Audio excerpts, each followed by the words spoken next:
నమస్తే, నేను మీ కల్పన ఠాకూర్. భారత్ వర్ష్కి స్వాగతం. ఈరోజు టిప్పు సుల్తాన్ గురించి మాట్లాడుకుందాం. టిప్పు సుల్తాన్ గురించి చదివాము, విన్నాము, చూసాము. ఎవరి టిప్పు సుల్తాన్? టిప్పు సుల్తాన్ మత సామరస్య రాజు. చాలా వీరుడు అని చెప్పుకున్నాం.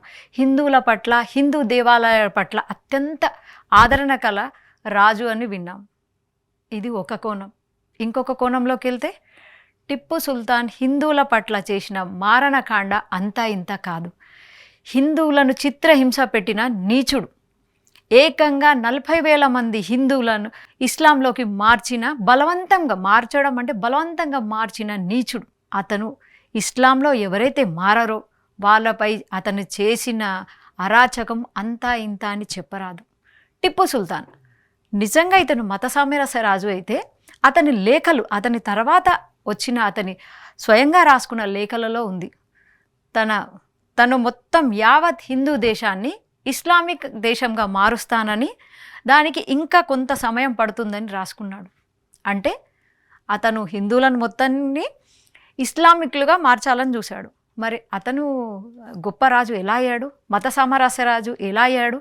ఎందుకు చరిత్ర అతన్ని అంత గొప్పగా వర్ణించింది? టిప్పు సుల్తాన్ కత్తి, అది కూడా ప్రాచుర్యంలో ఉంది. ఆ కత్తి పనేమిటి? ఎవరైతే ఇస్లాంలోకి మారలేదో వారి గుండెలు చీల్చడం. ఒక్కసారి టిప్పు సుల్తాన్ గురించి మాట్లాడాలనుకుంటే, ఎవరైతే ఇస్లాంలోకి మారలేదో ఆడ మగ చిన్న పెద్ద అని తేడా లేకుండా కిరాతకంగా హింసించి చంపేవాడు.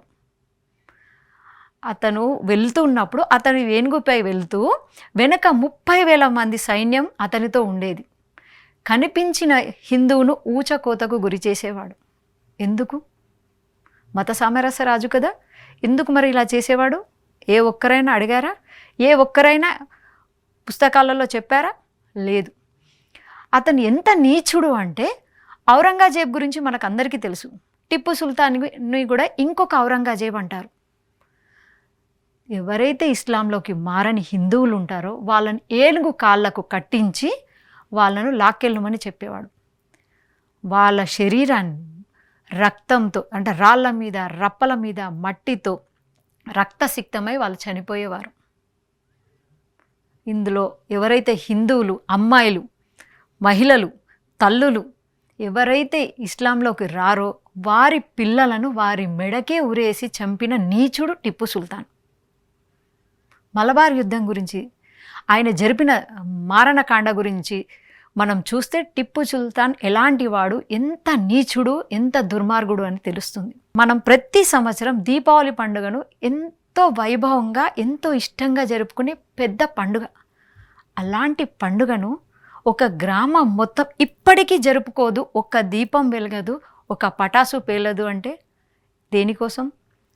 తెల్లవారితే దీపావళి, అందరూ దీపావళి పండుగను సంబరంగా జరుపుకోవాలని ఒక గుళ్ళో 2,000 మందికి పైగా హిందువులు ఉత్సవంలో మునిగి ఉంటారు. ఆ సమయంలో టిప్పు సుల్తాన్ అక్కడ చేసిన ఊచకోత అంతా ఇంత కాదు. వాళ్ళ పూర్వీకుల ఊచకోతను గుర్తుపెట్టుకొని ఇప్పటికీ వారు దీపావళి పండుగను జరుపుకోరు. ఒకటి కాదు, 2 కాదు, ఎంత అంటే ఇస్లాం మత పిచ్చి అంటే అతనికి ఏవైతే మన గ్రామాలు, ఏవైతే మన ప్రాంతాలు అన్నిటి పేర్లను మార్చాడు, ఇస్లాంలోకి మార్చాడు. రాతలు, గవర్నమెంట్ ఏదైతే ప్రభుత్వ ఆధీనంలో ఉన్న అన్ని పాఠశాలలు కానివ్వండి, ఆఫీసులు అన్నిట్లో కూడా అరబిక్ భాషను అమలు పెట్టాడు. ఇదా మత సామరస్యం అంటే? ఇలాంటి నీచుడు గురించి ఎందుకు చరిత్ర గొప్పగా చెబుతుంది? కత్తి గురించి మాట్లాడదాం.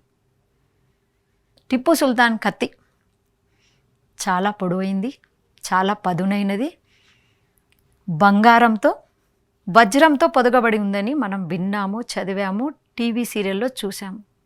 కానీ అందులో ఇంకొకటి ఉంది.